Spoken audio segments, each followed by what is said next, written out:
Is this something beyond normal jealousy? I have this sick gut feeling something's not right. Look at my mother, I look at my sister. Where's Tina? We all sense something. It's that sixth sense. When they say women have that, we do have that. What's up, Panic Fam? I'm Hannah. And if it's 2 a.m., the lights are off and the popcorn has gone cold, you know, it's Panic TV time. Welcome.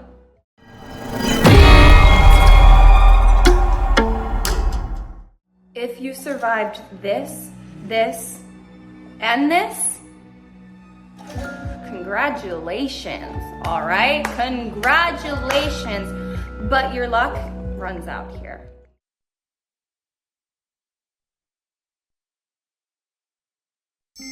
Once upon a time, Tina Entwistle meets her Prince Charming, Louis 𝙭. They were gonna always love each other. There was no doubt about that.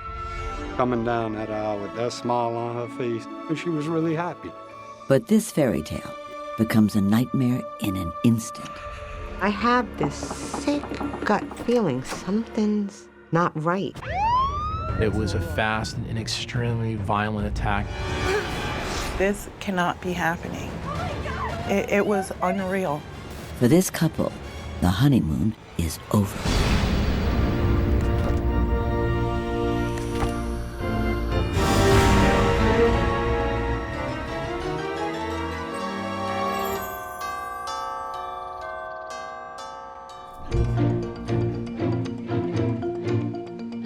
Tina Entwistle has dreamed about this day.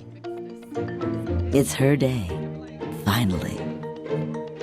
She's 30, a single mom, with the experience of tough times and bad relationships that single moms sometimes have.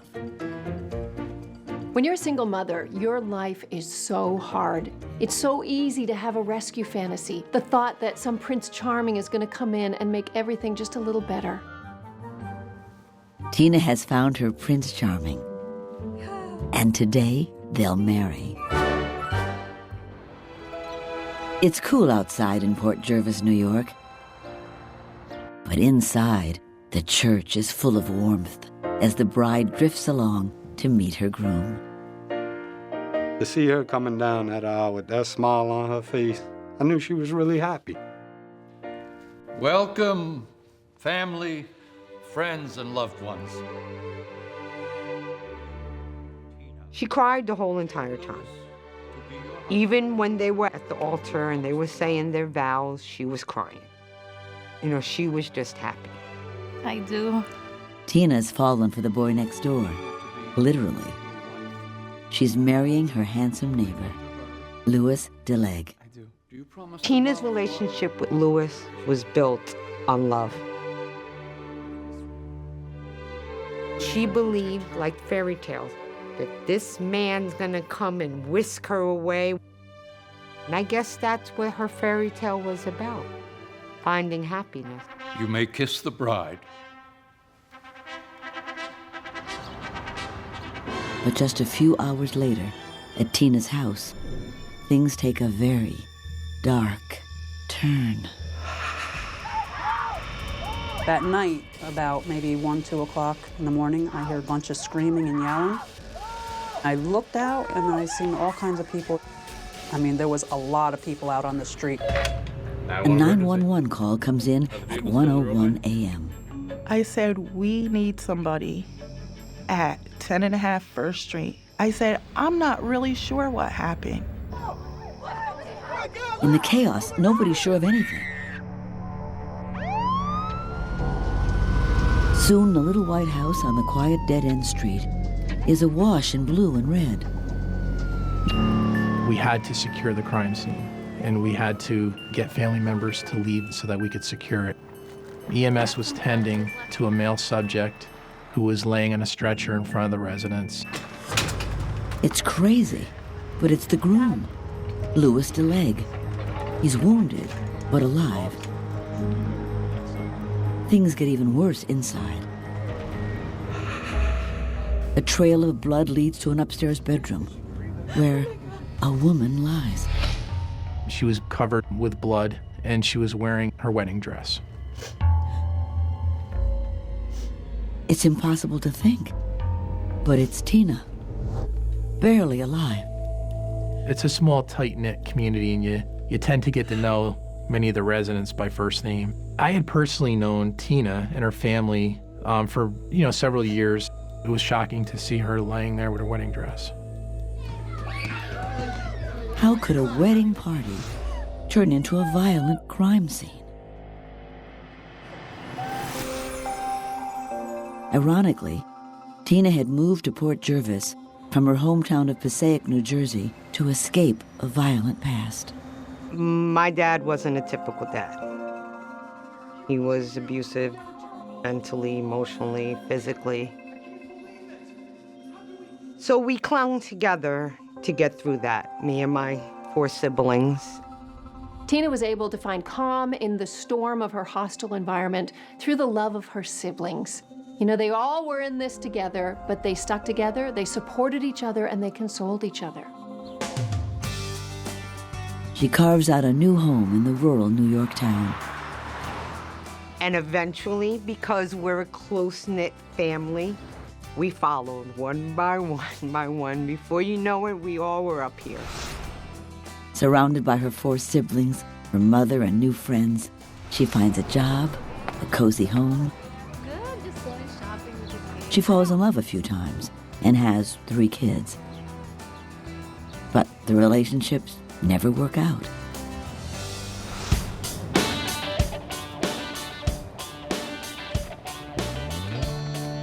That is until 𝙀𝙀𝙀𝙀 moves in next door. Born in Ecuador, he too has family in Port Jervis. Can you help with that? No, we're good. And he would often see her dragging the garbage cans out or shoveling her sidewalk, and he always offered to help. But Tina is very independent. She didn't want help. She was in the midst of building Tina's life with her children, without no men involved, none of that nonsense, and she was doing fine. It's hard for a woman who's been in so many abusive relationships to trust, to accept love, accept kindness, and know that that's okay.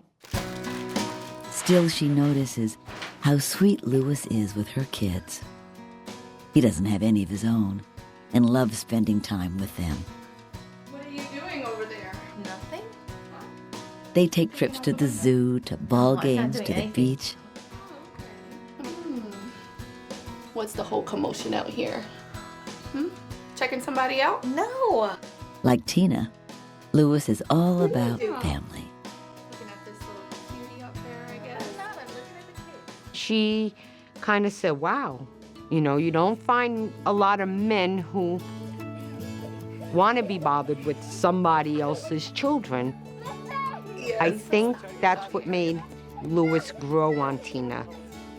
Because Tina always said, if my children like him, then he has to be a decent person. And the children loved Louis. They loved him. At first, this scared her, because this can be very unfamiliar, this kind of kindness, but eventually she warmed to him. Slowly, Louis wiggles his way into her heart. You want to go for a walk?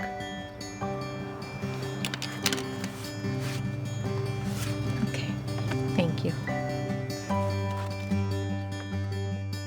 When I saw Tina and Louis for the first time, together as a couple, they were walking and they held hands.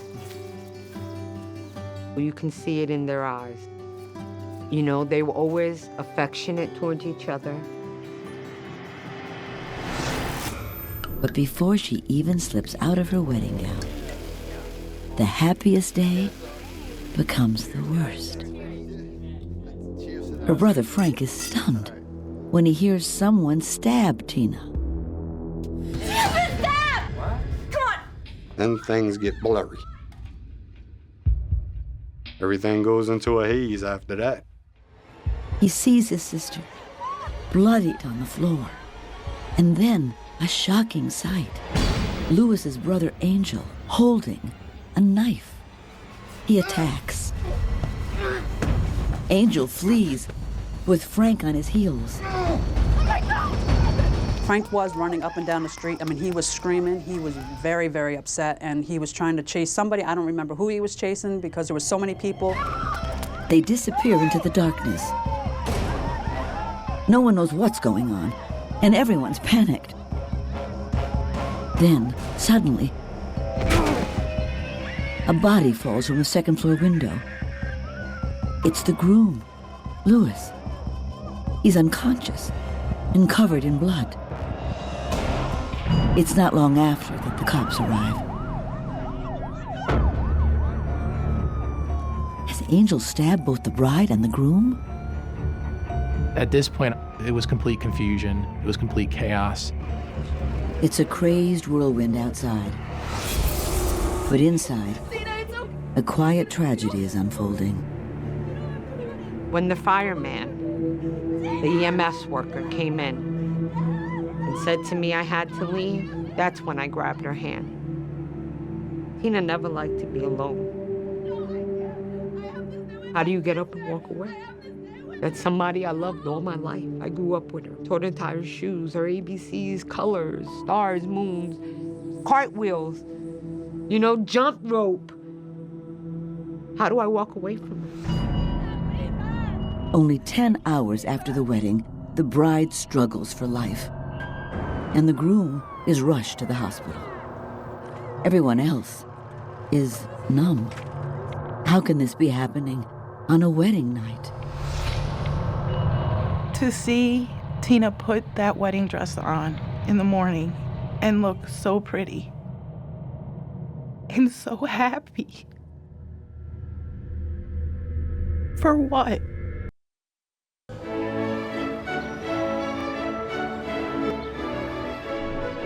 On the happiest day of Tina Antwos's life, she exchanges vows with the man she loves, Louis 𝙀😱, the father of her newborn daughter. Do you promise to love, honor, Everything is perfect until the unthinkable.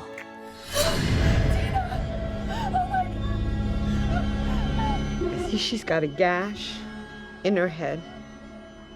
I see she's got cuts like where she might have tried to protect herself.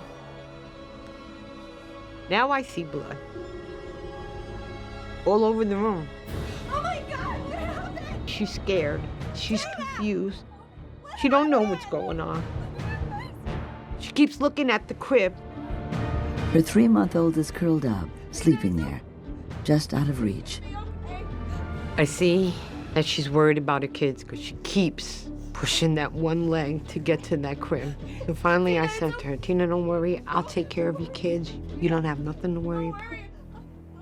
It seems to be the one thing Tina needs to hear before she lets go. She looked at me and that one tear came out her eye, and I knew inside, and it was her last breath. As Tina dies, her champagne pink gown is soaked crimson with blood. Who could have imagined this happening? It's an enormous amount of grief and pain to lose a loved one, but especially in such a violent way. And then to have it in such a public place as your own wedding. This is a tragedy. My heart aches for this family, especially the children. The multiple stab wounds and the multiple locations of her stab wounds indicated that it was a fast and extremely violent attack that was launched upon her. The person who stabbed Tina wanted her dead. Wanted to shut the life out of her forever. This scene was a very bloody scene. There was blood on the walls of the stairwell. There was blood on the sidewalk. There was a broken glass from a shower stall. And of course, the bedroom where we located Mrs. Entwistle was filled with blood as well. to be your husband? It's the antithesis of everyone's dream wedding. It was just like a split-second reaction that it went from the best day of Tina's life to the end of Tina's life.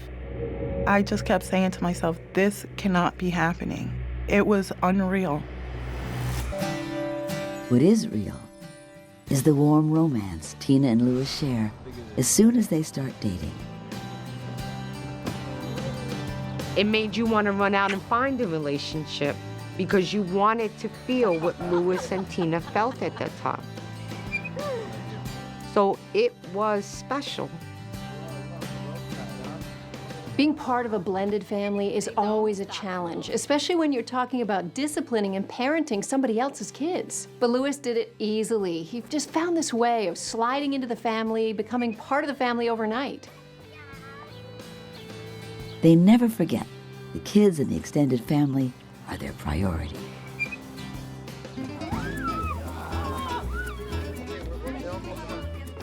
Tina would always want to be around the kids, you know. Tina threw all kinds of pool parties. She was very boisterous, and she lived life, and that's how it was. It was like she would just get us all together, and we would have fun.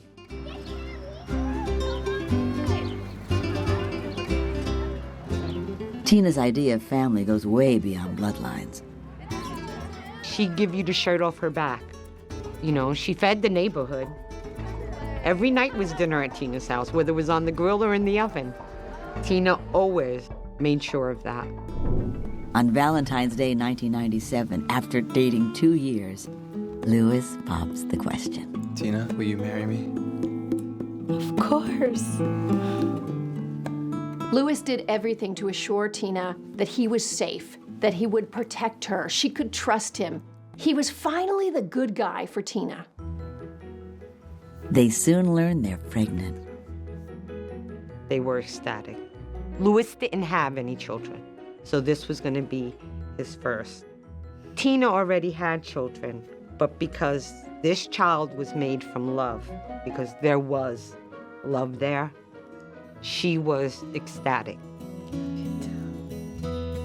He wasn't the perfect man. He had his flaws, but he was a good man with a good heart. And that's what Tina was looking for. But now, she's dead, and he's injured, and their families are desperate to know who did this. We found the weapon located in a recyclable trash bin, which was located next to the residence. Who dumped it there? Within an hour, they find the groom's brother, Angel, hiding outside. He's the one Frank saw with the knife and fought. He admits he did have the knife, but his explanation brings even more disturbing questions. He claims Louis, the groom, had the knife first. I saw Luis at the bathroom, and he was with knife. He was trying to cut his neck. And I said, Luis, please stop, stop. And he stopped, and Ugh, I swear my neighbors think I'm probably getting murdered right now. I tried to grab his knife. According to Angel, when he took the knife from Louis, Frank saw him holding it. He says he was afraid, so he ditched his bloody shirt and hid. Is it just a crazy cover story? No one can believe the groom could have been involved in the attack. I'm like, you know, how is this possible? He was always quiet and shy. He never even had a speeding ticket. You know, I mean, come on.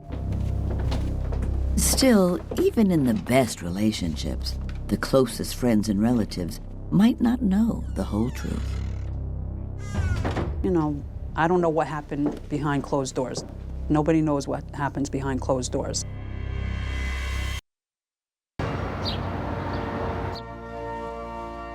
Tina Entwistle is killed on her wedding night, next to the crib where her newborn daughter is peacefully sleeping.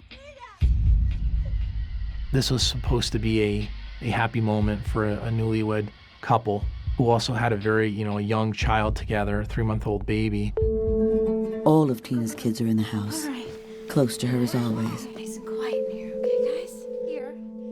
They don't know it yet, but their mother is gone. Tina had moved to Port Jervis so her kids would be surrounded by natural beauty, not violence. The irony is sickening. A place where she found peace and tranquility is a place where she found her death. It's the first murder in Port Jervis in over 3 years, so it hits everyone hard. Observing the victim, deceased, lying there in her wedding dress and her young newborn child laying asleep, next to her in the crib, it was very distressing to see that. Wedding guests tell police what happened after the reception.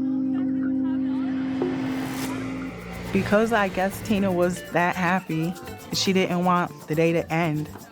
So we all go back to the house and we just turn on the music there and the party just continued. There's English music here, Spanish music here, kids running around, people talking, laughing, joking. I was sitting in the kitchen, having a grand old time. As far as I know, everything is beautiful. Everything's beautiful. It's the one day Tina should be selfish. But Tina's always thinking of others, so she spends part of her wedding night trying to play matchmaker. Tina's best friend, Mary, apparently thought Lewis's cousin was good looking.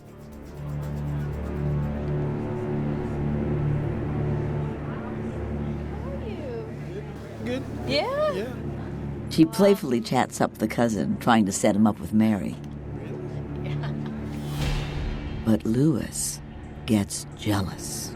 Lewis was upset with Tina because Tina was talking to one of Lewis's cousins, trying to set him up with one of her friends. People do it all the time, but Lewis thought that Tina was talking to one of his cousins for Tina after they just got married. What do you think? Hey.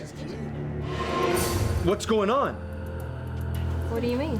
What are you doing? It's awkward, but not terribly unusual. He did have jealous tendencies, but was I ever hear him verbally abusive? No. Physically, no. Mentally, no way. Tina has had practice in talking Lewis down. But she doesn't want to do it in front of everyone. Let's go talk upstairs, okay?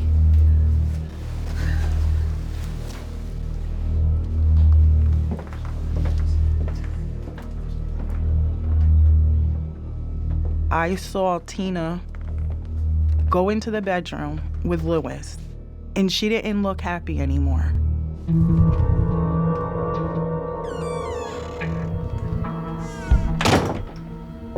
Tina and Lewis were bickering. What? Every couple bickers, No one worries too much. Surely the couple will work it out with a kiss, as they always do.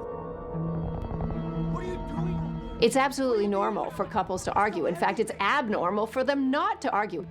Because what is a couple? What's a relationship? People, two sets of needs coming together, and ultimately, there are going to be a few clashes.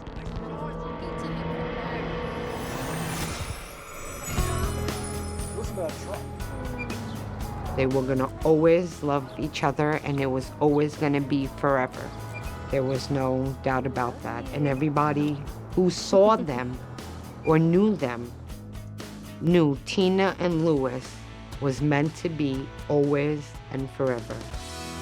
Lewis is drawn to Tina the first moment he sees her. She was beautiful. She was nice, personal, everything. She was beautiful. She was a good mother, good friend, good daughter. Do we only have to go on this? He does his best to take some of the weight off the single mom's shoulders. I buy some clothes, sometimes food, toys all the time. I go to parks with kids, everything. Lewis persevered. Even before she had a romantic relationship with him, he kept trying to be helpful. He kept trying to show her that he was a good guy. Lewis was not about to give up. Good single mothers are always putting their kids first. So finally having a guy around to be helpful probably gave her a little space to start caring for herself. A little space for her to relax. And then, when she found out he had romantic intentions, it probably felt pretty good to Tina. The wedding preparations continue.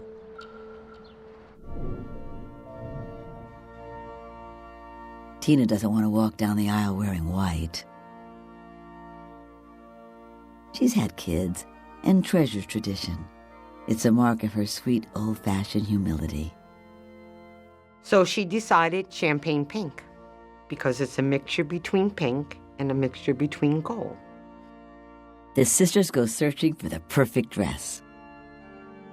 We've been a million places, tried on 3,000 dresses, and she was just not happy. Finally,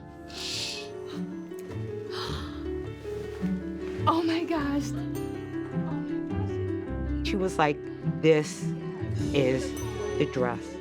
And when she turned around to show me, and I seen her body just like glow, I was like, Tina, you're right, you found the dress. It was lace. And she had all kind of embroidery in the front. It came like tight here, and a little bell. Tina looked amazing in it. In that moment, everything seems to be falling into place for Tina. But 10 hours into her marriage, she's arguing with her new husband in their room. Is this something beyond normal jealousy? I have this sick gut feeling something's not right. Look at my mother, I look at my sister. Where's Tina? We all sense something. It's that sixth sense. When they say women have that, we do have that. Tina and Louis are in the bedroom, and we hear all this banging. Lisa tries the bedroom door, but it won't open. She knows her sister never locks her room. Something's definitely wrong. So I'm banging on the door, banging on the door, banging on the door. And then the door opens.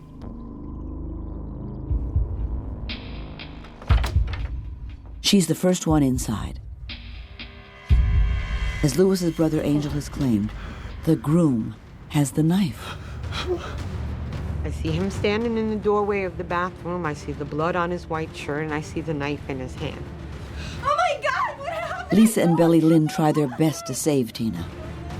There's so many cuts, like all over her body. I can't possibly try to cover them all and stop them from bleeding. The shocking secrets surrounding the vicious attack are about to unfold. In an instant, horror takes over the joyful life that Tina Entwistle has carefully built for herself and her kids. She has such a hard life, from childhood to adulthood. She was finally happy. As the big day approaches, Tina's plans for her dream wedding are coming together. She didn't want nothing store-bought, because anybody can do that. Tina, I mean, how many of these things do I have to make? Are you complaining? Okay. That's very nice of you. Tina persuades her sister to help her make everything by hand. Everything. You're my maid of honor.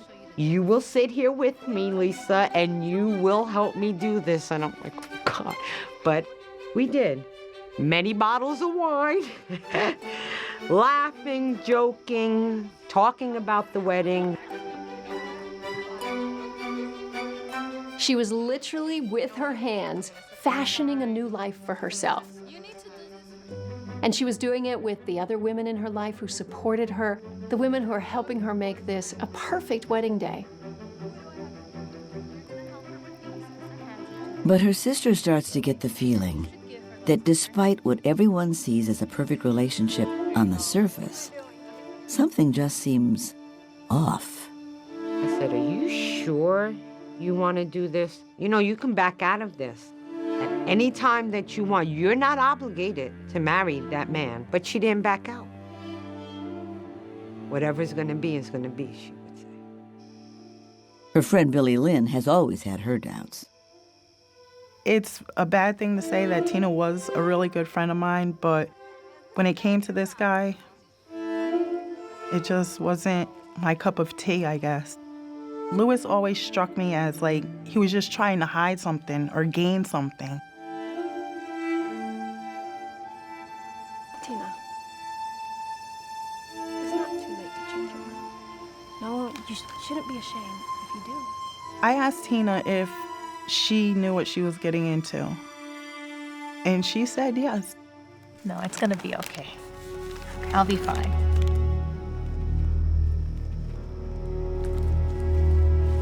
Tina saw something in Louis. I didn't see it.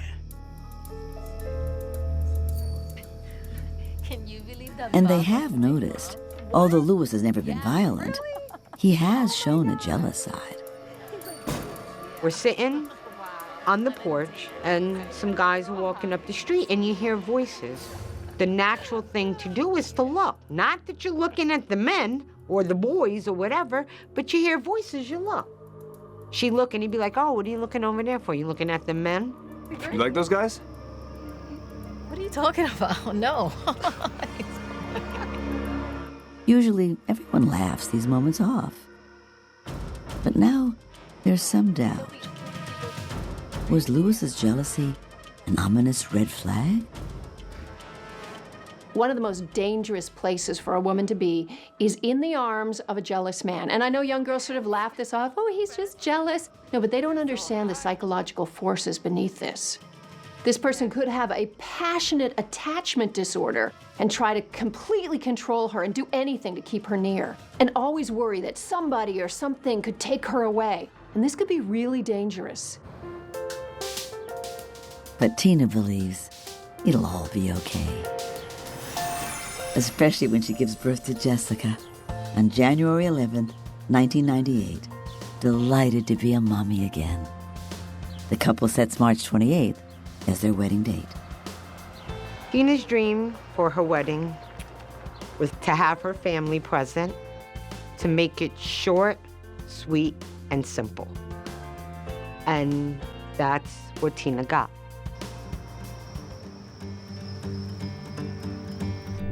We went there early in the morning and decorated.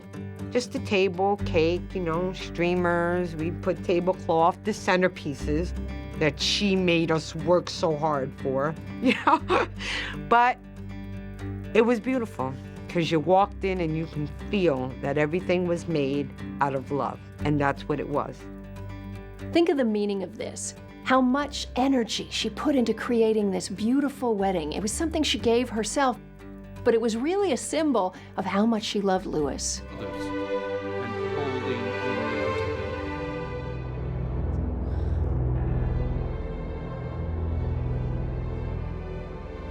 In their vows, Louis promises to love and protect Tina forever. Did he take his vow of protection too far?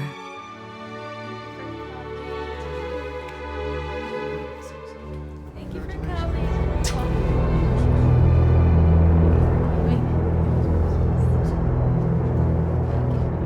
Thank you. We leave the church and we go to the reception hall. Tina looked very happy, laughing and kissing her husband, Louis. Attention, everyone. Hello. All right, we're going to have the first dance now, and I'd like to welcome Mr. and Mrs. 𝐸 to the dance floor.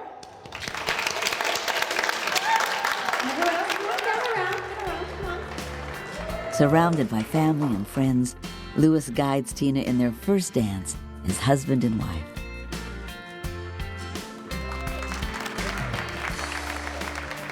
You can see him glow. When he takes Tina out to dance for their wedding song, you can see the happiness in both of them. Everybody seems to be having fun. Everybody's laughing and eating and drinking and dancing. But then, Tina's new husband, Louis, spends his wedding night in the hospital. He doesn't realize he's now a widower, until Port Jervis detectives break the news. When we advised Louis that Tina was deceased, he had asked us, how did that happen? And we explained to him that she died as a result of her stab wounds. And he stated to us, his exact words were, "Oh." At that point, he remained pretty quiet and just emotionally flat. Detectives asked Louis for his story. The truth about what happened to these two newlyweds behind closed doors will soon be revealed. And it's utterly shocking. We were just having an argument, and Tina Entwistle marries Louis DeLegge at 3 p.m. on Saturday, March 28, 1998. She's pronounced dead 10 hours later, stabbed to death. Police question her new husband, who family members say got jealous after the reception and argued with Tina in their bedroom. Louis explained to us that Tina was making disparaging remarks that were very hurtful to him. He claims Tina's the one who pulled a knife. He says, as they struggled over it, his hands got sliced up before he wrestled it away.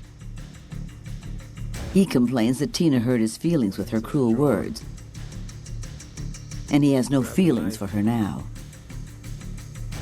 Here, the couple had just gotten married practically 10 hours before this assault, and now he's explaining to us that he just lost all feelings and sentiment towards his wife. So I thought that was a very peculiar choice of words. He says he stabbed his wife twice, but the evidence tells another story.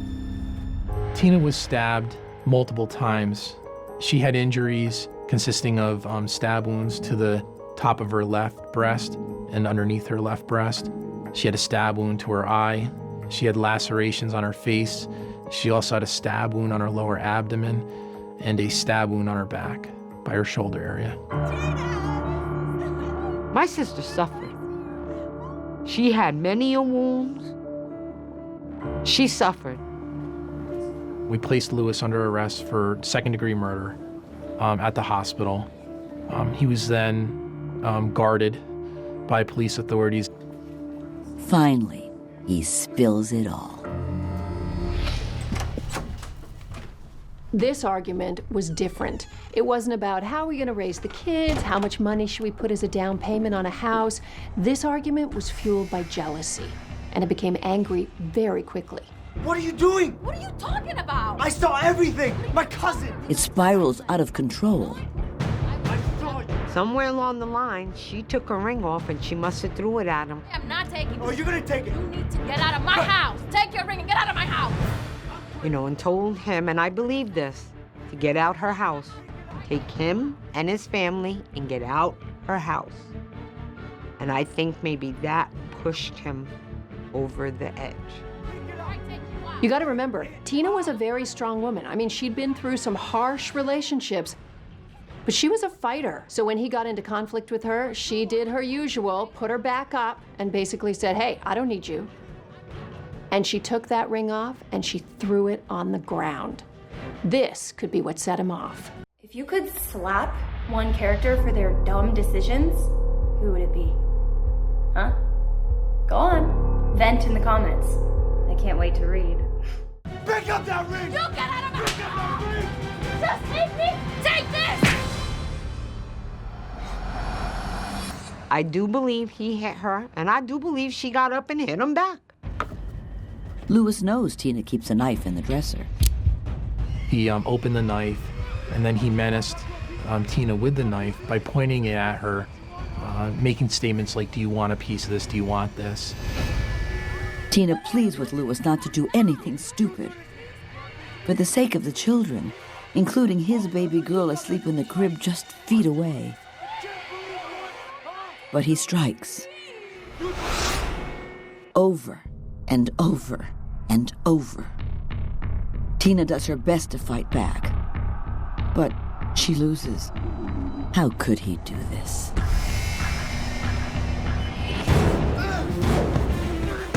As Frank and Angel struggle with the knife, Louis flees like a coward out the bathroom window. Tina gave that man a fight for his money, and he had the weapon. She fought for her life. The family buries Tina on April 1st, 1998. Her eulogy delivered by the same pastor who officiated at the wedding just 4 days before. It's just, you can't even read it in a storybook, you know?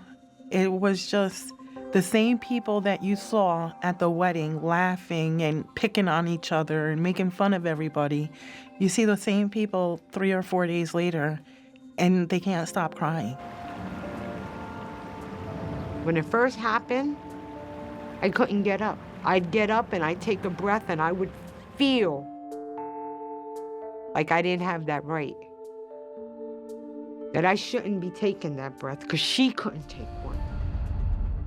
This is called survivor's guilt, and it's really common. It can happen with emergency room workers. It can happen with people in combat who watch their comrades die. It can be debilitating. You spend your whole life thinking, why didn't it happen to me? Why did it have to happen to them?